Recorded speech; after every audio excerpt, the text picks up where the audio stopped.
सुश्रद्धा मम ते मते स्मृतिरपि त्वय्यर्चनं चापि ते हस्तावञ्जलये कथाश्रुतिरता कर्णोक्षिसम्प्रेक्ष्यते सस्तत्यां व्यसनं शिरो नतिपरं सेवीन्द्रशीयेन ते तेजस्वी सुजनोऽहमेव सुकृति तेनैव तेजः पते। देवादिदेव अतिशयकारी चिंतामणि पार्श्वनाथ भगवान की जय। संत श्रोमणी आचार्य भगवान गुरुदेव श्री विद्यासागर जी महाराज की जय। पूज्याचार्य श्री समय सागर जी महाराज की जय। जय बोलो निर्यापक्षमणि युवा के प्रणेता अध्यात्म योगी मधुर वाणी वक्ता वीर सागर जी महाराज की जय। मुनि संघ की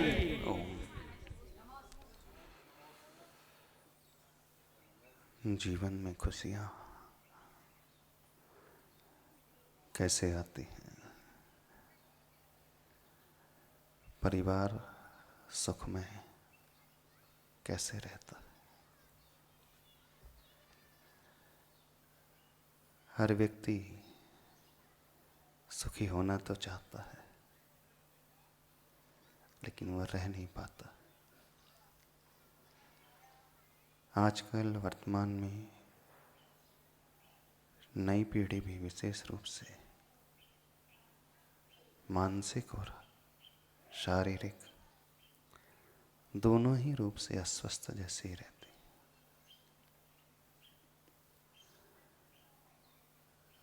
जहाँ हम स्वस्थ होते हैं, जब हम स्वस्थ होते हैं तब आनंद की प्राप्ति होती है, और जब व्यक्ति अस्वस्थ होता है, बीमार होता है, सब कुछ बाहरी सुख सुविधाएं होते हुए भी, सारा वैभव होते हुए भी, बड़े मकान, बड़ी गाड़ियां होते हुए भी, अच्छे से अच्छे भोजन की सामग्री होते हुए भी, पूरा घर भरा हुआ है फलों से, ड्राई फ्रूट से, कोई कमी ना रहते हुए भी वो सुखी नहीं रहता। शायद सेठ लोग ज्यादा दुखी रहते हैं, ऐसे ही है ना। कमी कोई नहीं है, करोड़ों की इनकम महीने में हो रही है, आलीशान कोठी है, लग्जरी कार, लग्जरी फर्नीचर, जो चाहे जितना चाहे, भरा हुआ है सब कुछ, लेकिन वो उतने ही अधिक दुखी।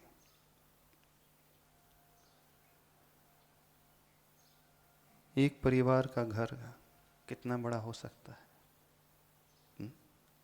कितने बेडरूम हो सकते हैं? 4-6। मान लीजिए बड़ा अमीर आदमी है, कितना बड़ा घर होगा उसका?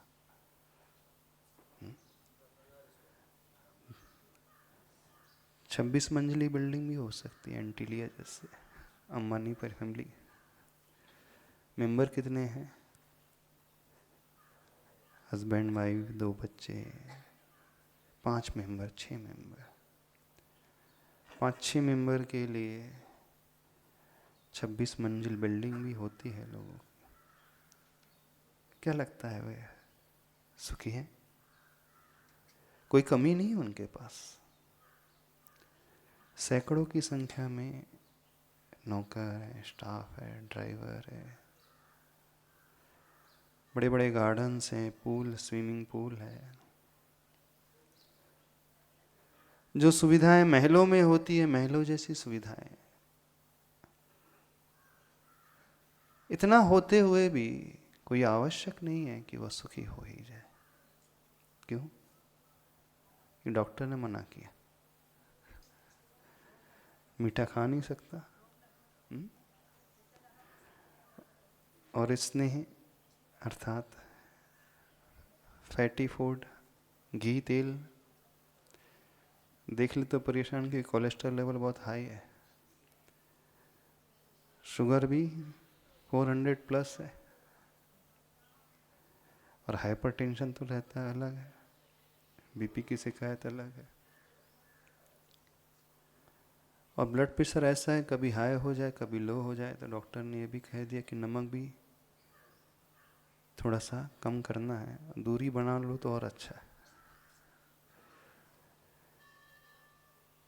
सटरस के जो व्यंजन होते हैं भरे हुए हैं, थाली में सजे हुए हैं, देख रहा है व्यक्ति,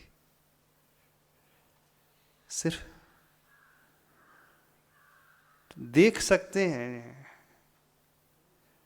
चख नहीं सकते, टच तो कर सकते लेकिन जिह्वा को टच नहीं कर सकते। ऐसा भी just see, just look at it, can't eat it.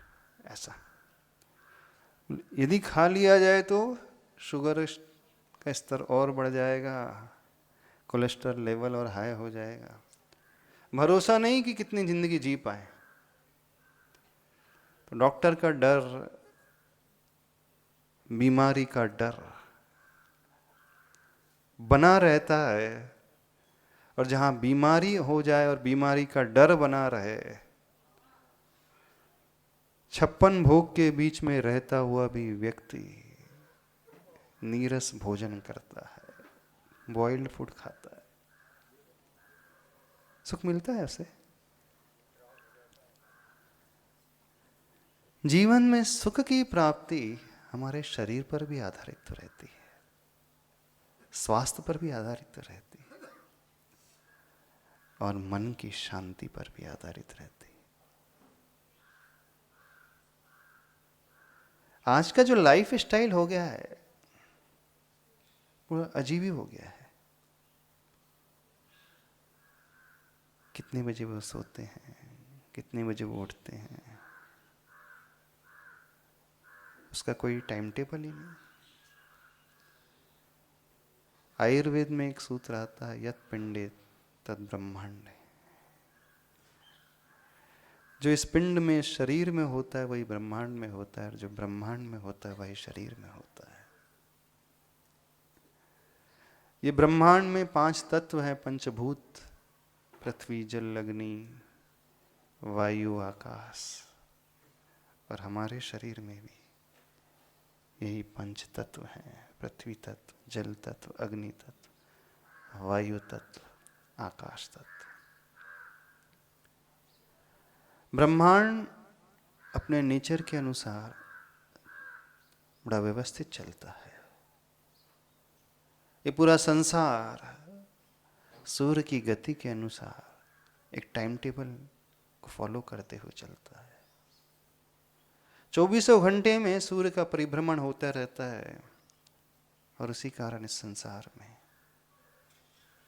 समय समय के अनुरूप बदलाव होते रहते हैं। कभी जल तत्व की प्रधानता, कभी वायु तत्व की प्रधानता, कभी अग्नि तत्व की प्रधानता, तो कभी पृथ्वी तत्व, कभी आकाश तत्व की प्रधानता।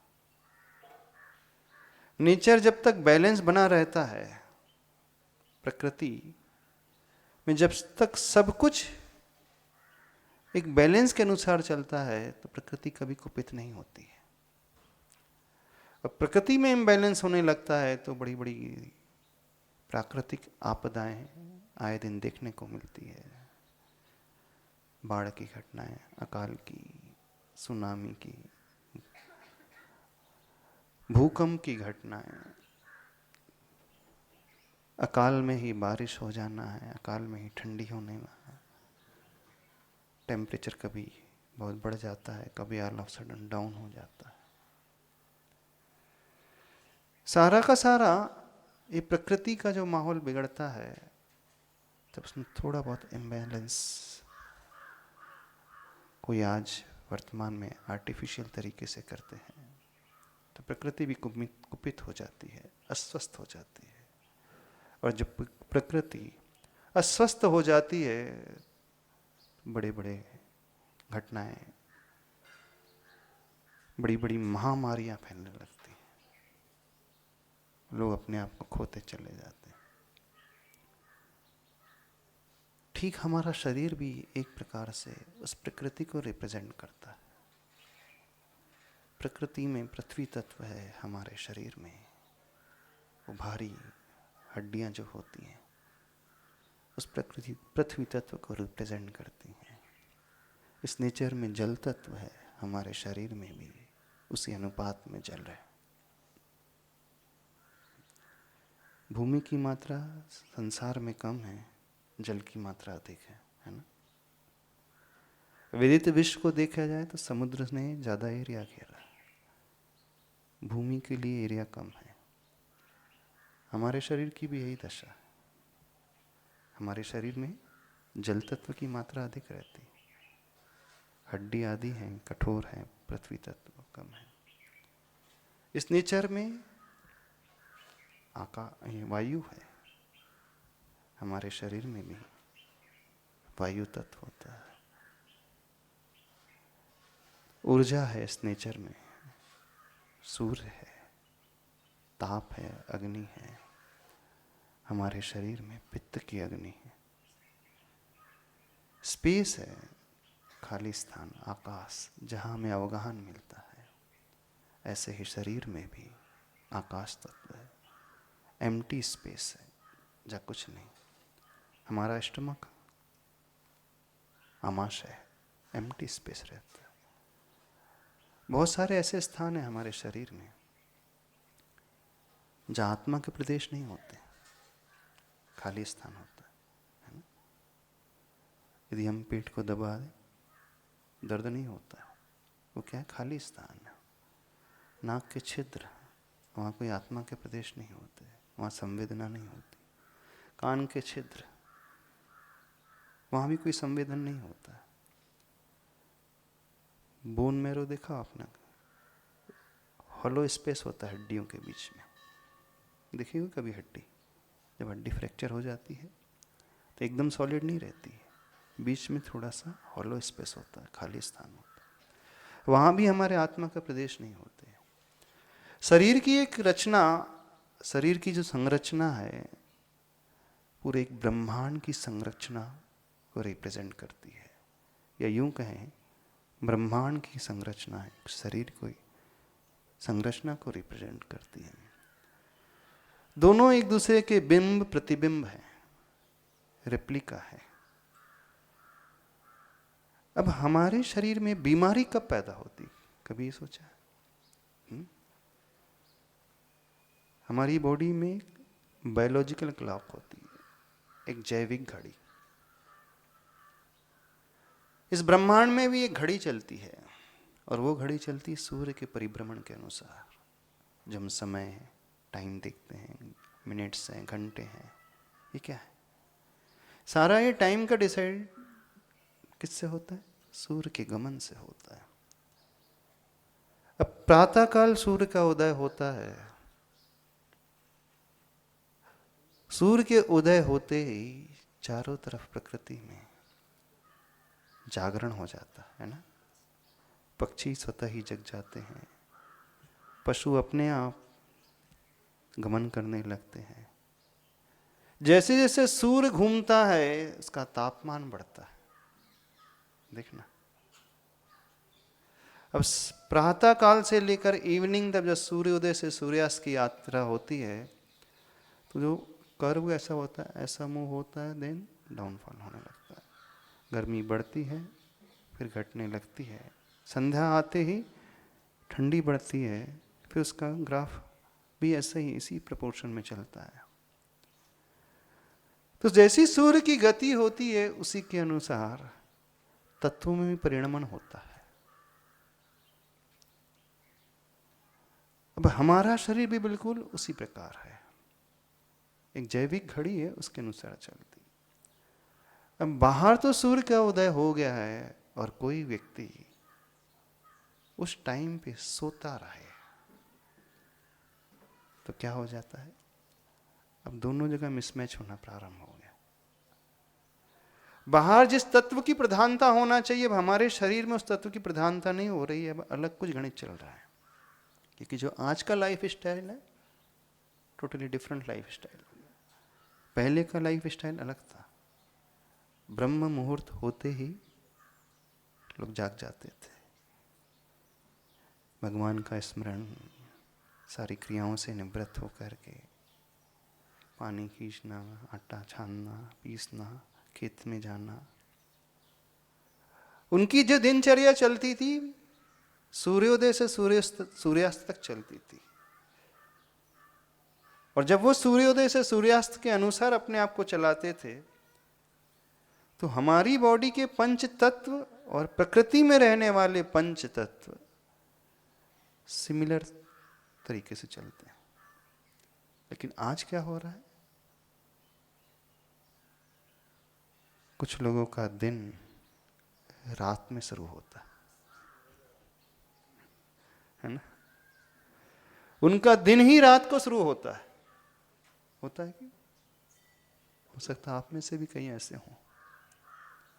हाँ, पूरा दिन तो रात में नहीं सोते शुरू होता है, लेकिन बहुत कुछ हिस्सा आज का जो वर्किंग कल्चर है, 24/7 जॉब करना है, नॉन स्टॉप काम में लगे रहना है, दिन रात हर मार्केट में ट्रेडिंग करना है, हर मार्केट से कनेक्शन है। जब एशिया में सूर्योदय होता है तो अमेरिका में सूर्यास्त हो रहा है, और जब यहाँ सूर्यास्त होता है तो वहाँ सूर्योदय हो रहा है।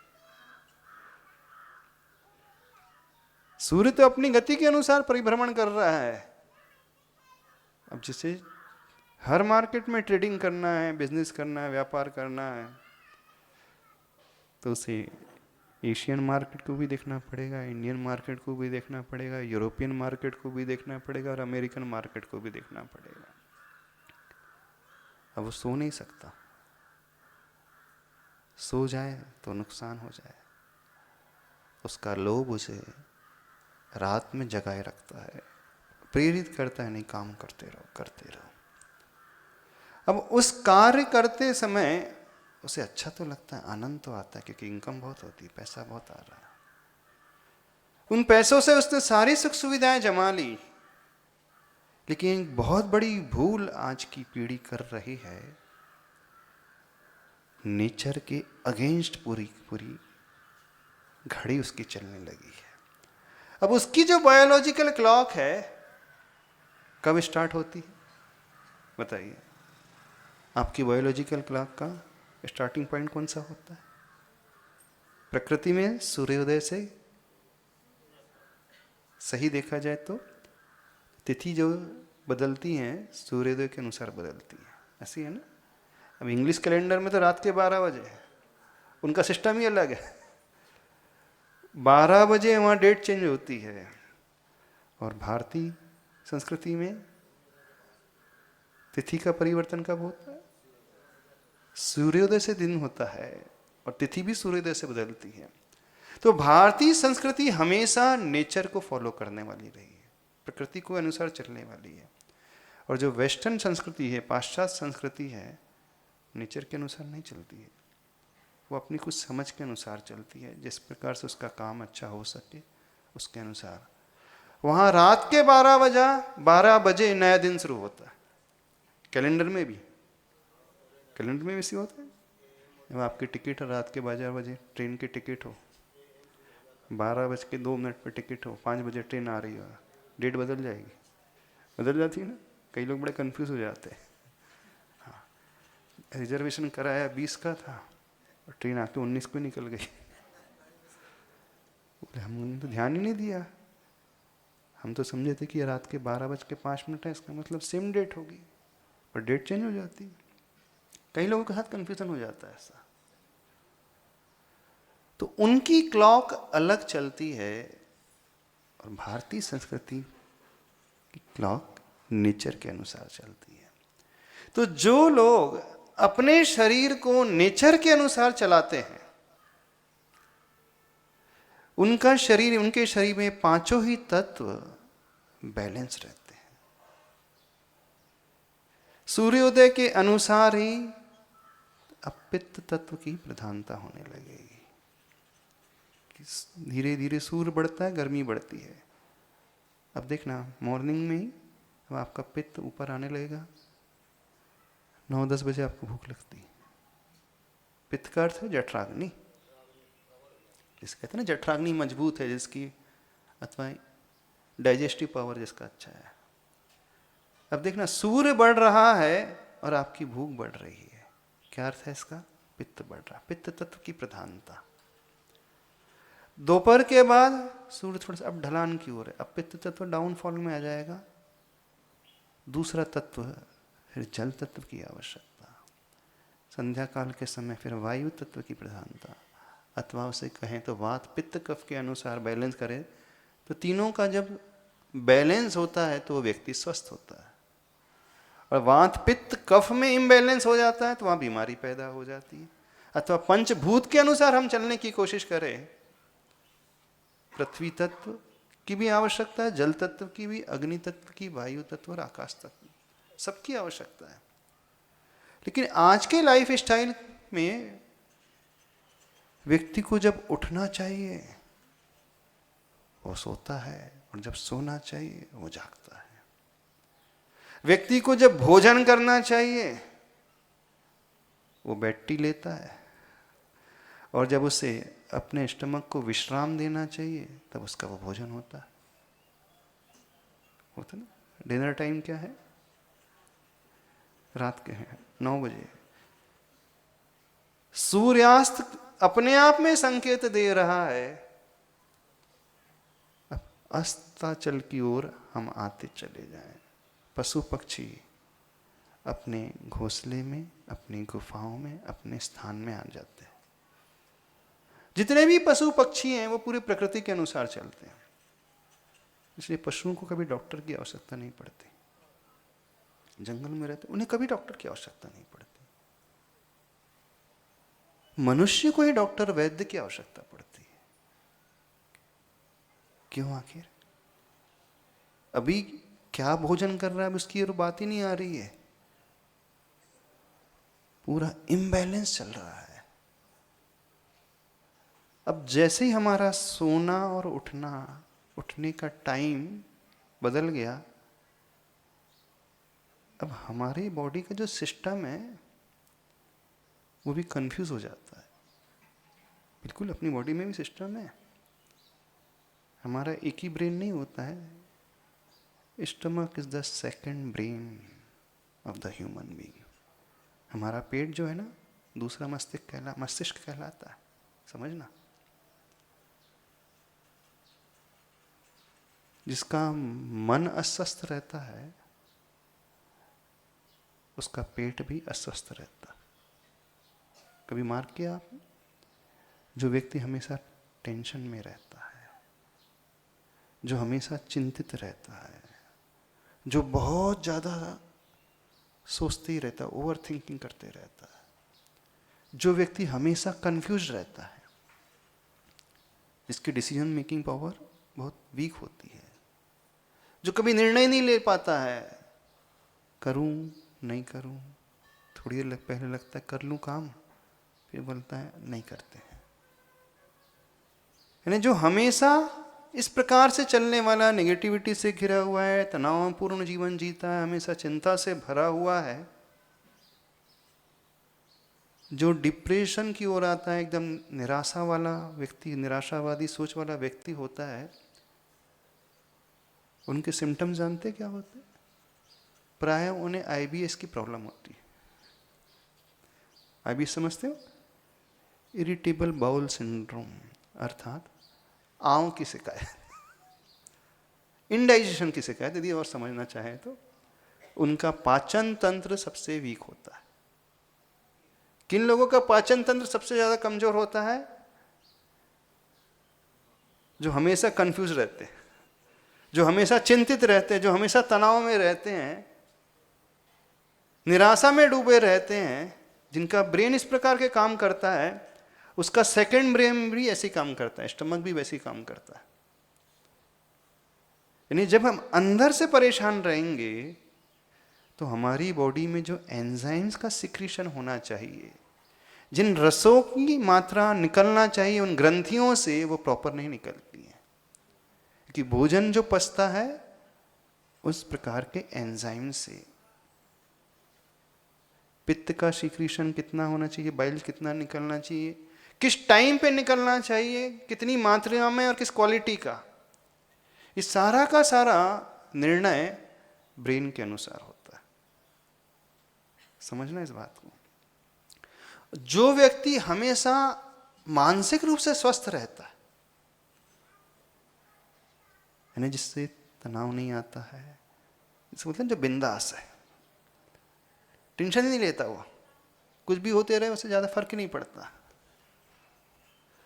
जो ज्यादा निराशा में नहीं डूबता है, जो हमेशा वर्तमान में जीता है, जो लोड नहीं लेता है, कुछ भी घट जाए इधर आया उधर चला गया, छोड़ दिया, उसकी एक विशेषता रहेगी, उसका डाइजेस्टिव सिस्टम बड़ा अच्छा रहेगा। डाइजेस्टिव पैटर्न जो है बिल्कुल अच्छा रहे। जिसकी सोच अच्छी हो और जिसका डाइजेशन पावर अच्छा होता है, उसका पेट भी हमेशा अच्छे से साफ होता है। तो जिसकी सोच अच्छी होती है उसकी शौच अच्छी होती है, आयुर्वेद के हिसाब से। बिल्कुल आयुर्वेद कहता है जिसकी सोच अच्छी होती है उसकी शौच अच्छी होती है। सोच अच्छी होती है ना, उसका मल व्यवस्थित निकलता है, उसे दस्त नहीं लगते कभी। व्यवस्थित मल निकलने का अर्थ है कि जो उसने ग्रहण किया अन्न, वह अन्न से रस, रस से रक्त, रस से रक्त से मांस, मांस से मेज, अस्थि, मेज, मेद, मज्जा और वीर तक की यात्रा, सातों रसों की यात्रा उसकी व्यवस्थित होती है। सप्त धातु जो कहे जाते हैं ना आयुर्वेद में। कुछ लोग होते हैं जो खाते तो बहुत हैं, अच्छे से अच्छा खाते हैं, ड्राई फ्रूट्स है, घी है, फ्रूट्स है, दूध है, दलाई, और डाइट भी अच्छी है, लेकिन फिर भी बीमार बने रहते। क्यों बीमार? खाने की कोई कमी नहीं है, भोजन सब है अच्छे से अच्छा, लेकिन शरीर को नहीं लगता। ऐसा क्यों होता है? जो अच्छा भोजन करेगा इसका मतलब शरीर तो अच्छा बनना चाहिए। स्टेमिना उनका अच्छा नहीं रहता, इम्यून सिस्टम उनका वीक रहता है, कमजोर रहता है, रोग प्रतिरोधक क्षमता उनकी कमजोर रहती है। थोड़े से काम करेंगे तुरंत थक जाएंगे, और कार्य नहीं भी करेंगे, बैठे बैठे कुछ लोग थक जाते हैं, और तो कुछ ऐसे हैं सोते सोते ही थक जाते हैं। उन्हें सवेरे उठने के बाद भी उन्हें आलस बना रहता है, फ्रेशनेस फील नहीं करते। कोई व्यक्ति रेस्ट कर ले लंबे समय तक तो फ्रेशनेस फील होना चाहिए। पर कुछ ऐसे होते हैं अच्छा से अच्छा भोजन कर रहे हैं, रेस्ट कर रहे हैं, फिजिकल वर्क नहीं कर रहे हैं, फिर भी उनके भीतर उत्साह भी नहीं रहता है और बॉडी में स्टेमिना भी नहीं रहता है। क्यों ऐसा होता है? जो भोजन तो किया जा रहा है, लेकिन वो भोजन अंतिम धातु, सप्तम धातु तक नहीं पहुंच पाता है। खाया और एज इट इज निकल गया। Reading without reflecting is just like eating without digesting. Eating चल रही है लेकिन डाइजेस्टिंग नहीं हो रही है, तो जैसा वो अंदर जाता है वैसा ही बाहर आ जाता है, तो उसे कहा जाता है शरीर में लगता नहीं है। बड़े बुजुर्ग बोलते ना, ये कितना भी भोजन करे इसके शरीर को लगता ही नहीं। क्या अर्थ होता है? शरीर को लगता नहीं है, इसका अर्थ क्या होता? जो सार मिलना चाहिए वो उसे मिलता ही नहीं, तत्व। तो सार किसे मिलता है? वो तत्व की पूर्ति किसे होती है? वो उससे एक्सट्रैक्ट कौन निकाल पाता है? जिसकी सोच अच्छी होती है, जिसकी लाइफ स्टाइल अच्छी होती है। दोनों ही फैक्टर हैं। एक, यदि हम प्रकृति के अनुरूप चल रहे हैं, जैसे सूर्य का गमन होता है, सूर्योदय से लेकर सूर्यास्त तक की यात्रा होती है, उसी के अनुरूप यदि हमारा टाइम टेबल डेली का हो, दिनचर्या हो, नहीं उस समय हम उठें, उस समय हमें किस समय भोजन करना है, किस समय जल लेना है, किस समय हमें व्यायाम करना है, किस समय हमें प्राणायाम करना है, किस समय हमें रेस्ट करना है, किस समय हमें कितना फिजिकल वर्कआउट करना है, कितने हमें चिंतन करना है, तो वो व्यक्ति मानसिक प्लस शारीरिक रूप से, दोनों रूप से स्वस्थ रहता है। और यदि कोई शारीरिक रूप से अस्वस्थ रहे, कितना भी उसके पास धन वैभव हो, सुख सुविधा हो, वो आनंद में रह सकता है। अच्छा, आप लोग इतने सारे भोपाल से आए हैं ना आज? हाँ, खुश रहते हो हमेशा? जिंदगी पूछ लेते, आनंद में रहते हैं? जीवन खुशियों से भरा हुआ है, परिवार में हमेशा खुशियां ही खुशी है? नहीं है। सबके चेहरे बता रहे हैं खुश नहीं है। तो कुछ लोग तो शारीरिक बीमारियों को लेकर के अस्वस्थ हैं, और कुछ लोग अपनी उस मानसिक गलत सोच के कारण भविष्य में बीमार होने के लिए तैयार हो रहे हैं। क्या आप लोगों का लाइफ स्टाइल अच्छा है? देखो, अच्छी लाइफ स्टाइल से हमारा मानसिक स्वास्थ्य भी अच्छा रहता है। जब हम उस टाइम पे उठेंगे, ब्रह्म मुहूर्त में उठेंगे, मॉर्निंग में उठ जाएंगे, और उठ करके कोई व्यक्ति प्राणायाम आदि करेगा, योगा करेगा, मेडिटेशन करेगा, अच्छा चिंतन करेगा, तो वह मन प्लस शरीर दोनों के लिए प्रकृति से भोजन लेने वाला होता है।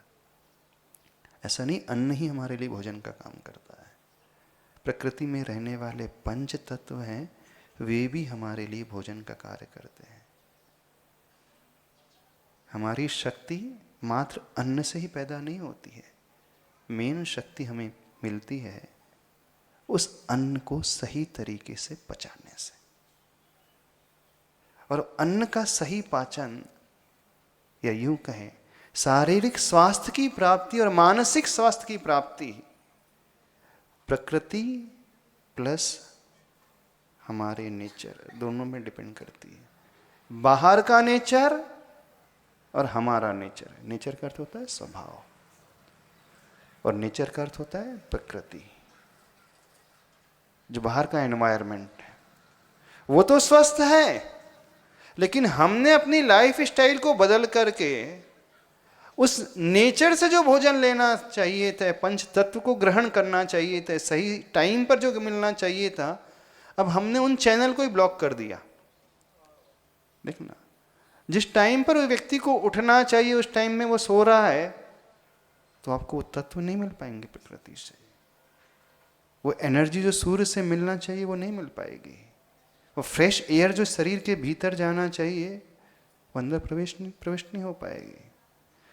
जो वायु तत्व है, जो अग्नि तत्व है, जो जल तत्व है, मॉर्निंग के समय में जो आर्द्रता होती है वातावरण में, वो हमारे भीतर नहीं है। जिस समय हमें जिस तत्व की आवश्यकता जिस प्रपोर्शन में होती है उस समय वो नहीं मिलता है, तो व्यक्ति शारीरिक रूप से भी अब इम्बैलेंस अपने भीतर क्रिएट कर रहा है, बीमार हो रहा है। अब थोड़ा वो शारीरिक से बीमार होता है तो उसे अंदर से चिंता का भाव पैदा होने लगता है। अब देना, मन प्लस शरीर दोनों एक दूसरे के लिए कारण और कार्य दोनों का काम करते हैं। आचार्य भगवान कहते थे दोनों एक दूसरे के लिए संपूरक है। अर्थात शरीर स्वस्थ रहेगा तो व्यक्ति निश्चिंत रहेगा, और जब निश्चिंत रहता है तो शरीर स्वस्थ रहता है। समझ में आ रहा है? जब व्यक्ति टेंशन फ्री रहता है, तनाव से रहित रहता है, कंफ्यूज नहीं रहता है, निराशा से ऊपर उठा हुआ रहता है, वर्तमान में जीता है, अर्थात उसका मानसिक स्वास्थ्य लेवल बहुत अच्छा है, तो जो हमारा शरीर कार्य करने वाला होता है, जिन जिन केमिकल्स की, एंजाइम्स की आवश्यकता होती है, जिस समय जितने डोपामाइन की आवश्यकता होती है, जिस समय हमें पित्त की आवश्यकता होती है, लार ग्रंथि जिस लार की आवश्यकता होती है, और पेट में रहने वाले अन्य जो ग्रंथियां हैं उस प्रकार के एंजाइम्स को निकालती हैं, वो प्रॉपर प्रपोर्शन में निकाल लेंगी जब हम मानसिक रूप से स्वस्थ रहेंगे। और मानसिक रूप से अस्वस्थ रहेंगे तो उसका कनेक्शन, जो उसका सिग्नल जो है उससे प्रॉपर नहीं मिलता है, तो उसकी पूर्ति नहीं होती है। अब वह जब पूर्ति नहीं हो रही तो जो भी भोजन किया जा रहा है वो सही पचता नहीं, और रस के माध्यम से जो सप्त धातु की यात्रा होना चाहिए पूरी नहीं होती तो शरीर को लगता नहीं। अब जब आप अस्वस्थ शारीरिक रूप से हो जाते हैं, डॉक्टर के पास जाते हो, है ना। अब डॉक्टर आपको प्रिस्क्राइब कर देगा एक मेडिसिन, एक हार्मोन प्रिस्क्राइब कर देगा, एक टॉनिक प्रिस्क्राइब कर देगा। तो जो हमारे ही शरीर में पैदा करने की क्षमता थी, अब हम उसे एक्सटर्नली लेने लगे। मेडिसिन काम क्या कर रही है आखिर? बेसिकली मेडिसिन में दिया क्या जाता है? उन्हीं तत्वों की पूर्ति की जाती है इसकी डेफिशिएंसी होती है, जिसकी कमी होती है। उन दवाई के माध्यम से आप एक्सटर्नली उन तत्व की पूर्ति कर रहे हैं। अब वो जो डेफिशिएंसी क्यों क्रिएट हुई, उसका कारण कौन है? गलत लाइफ स्टाइल। तो सही लाइफ स्टाइल अपनाना सीखें, और सही लाइफ स्टाइल होती है नेचर के अनुसार जीना सीखें, नेचर के अनुसार उठना सीखें, नेचर के अनुसार सोना सीखें, नेचर के अनुसार कार्य करना सीखें, नेचर के अनुसार भोजन करना सीखें। किस टाइम पे भोजन करना चाहिए, कितना करना चाहिए, किस टाइम पे एक्सरसाइज करना चाहिए, किस टाइम पे योगासन करना चाहिए, किस टाइम पे मेडिटेशन करना चाहिए, किस टाइम पे हमारे अच्छे फीडिंग मानसिक रूप से हो सके वो करना चाहिए। तो आप जो अस्वस्थ हों उसके जिम्मेदार कौन है? कोई और नहीं है, आज वर्तमान की जीवन शैली। तो जब तक जीवन शैली नहीं सुधरेगी, हम ना शारीरिक रूप से स्वस्थ रह पाएंगे और न ही मानसिक रूप से स्वस्थ रह पाएंगे।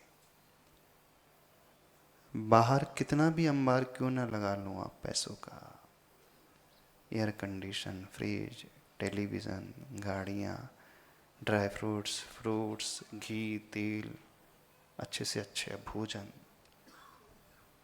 सारी सुविधाएं हमको सुखी नहीं बना पाएंगी। अभी तो इसमें हम धर्म ला ही नहीं रहे। धर्म का फैक्टर तो टोटली अलग है, कर्म सिद्धांत का फैक्टर अभी अलग कर रहे हैं। ये स्वयं की गलती, और इसे शास्त्रों में कहा है अयम तु प्रज्ञा अपराध। क्या कहा है? जैन शास्त्रों में नहीं, आयुर्वेद में कहा है अयम तु प्रज्ञा अपराध। यह प्रज्ञा का अपराध है। प्रज्ञा अर्थात हमारा जो प्रकृष्ट ज्ञान है, यह उसी का अपराध है। हमें सब कुछ पता है लेकिन हम उसे इम्प्लीमेंट अपने जीवन में नहीं कर पा रहे। सब जानते हैं, आप लोग नहीं जानते। टेंशन नहीं लेना चाहिए, आप लोग नहीं जानते चिंता नहीं करना चाहिए, आप लोग नहीं जानते हमेशा सकारात्मक भावना से भरे रहना चाहिए, आप लोग नहीं जानते कि जल्दी उठना चाहिए सवेरे। हाँ, जानते हो ना? आप लोग जानते हो ना, सवेरे उठ करके थोड़ा सा मेडिटेशन करना चाहिए, ध्यान करना चाहिए, थोड़ा एक्सरसाइज करना चाहिए, थोड़ा योगासन करना चाहिए, सही टाइम पे सही मात्रा में सही प्रकार का भोजन करना चाहिए। नहीं जानते? जानते हैं। कितना वर्क करना चाहिए, कितना रेस्ट देना चाहिए, कितना खाना चाहिए, कितना नहीं खाना चाहिए, कब खाना चाहिए और कैसा फूड लेना चाहिए, सब जानते हैं। तो सब जानते हुए भी, अर्थात यह जानते हुए कि सही लाइफ स्टाइल क्या होती है, मॉर्निंग में उठ करके अपने दिन की शुरुआत करना चाहिए, दिन की शुरुआत में मन के भोजन से शुरुआत करना चाहिए। मन को स्वस्थ बनाने के लिए अच्छी विचारधारा से शुरुआत करना चाहिए। कुछ अच्छा चिंतन करके, कुछ अच्छा पढ़ करके, कुछ अच्छा सुन करके, कुछ अच्छा इंट्रोस्पेक्शन का भाव करके, सारे विकल्पों का त्याग करके दिन की शुरुआत करना चाहिए। जानते हैं ना? जानते। यानी जान करके भी जो उस क्रिया को नहीं करता है, शास्त्र में उसे कहा है अयम तु प्रज्ञा अपराध। ये प्रज्ञा का अपराध है। जानबूझकर अंध बने हैं, आंखन बांधी पाटी, अरे जिया जग धोखे की ताटी। है ना? सब अंधे बने हैं ना? अच्छा बताइए कैसा लाइफ स्टाइल है? बताइए सही लाइफ स्टाइल है क्या? उसी समय उठते हैं जिस समय उठना चाहिए, जब सारी प्रकृति जागृत हो जाती है।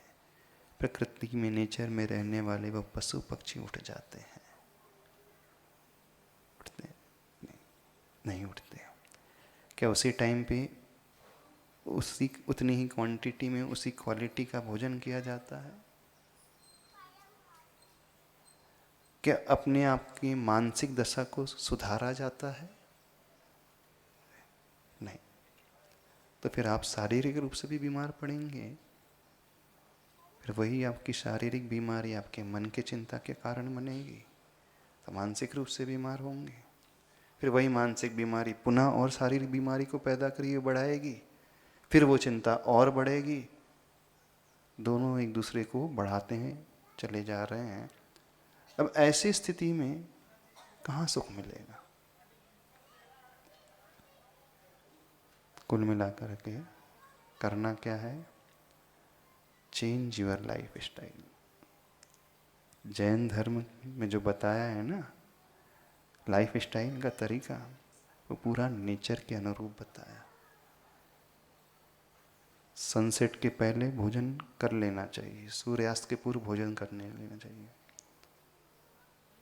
ऐसे आप लोग तो सूर्यास्त के बाद करते नहीं होंगे, अन्न आदि नहीं खाते, लेकिन अन्न ढेर सारा खा जाते, है ना?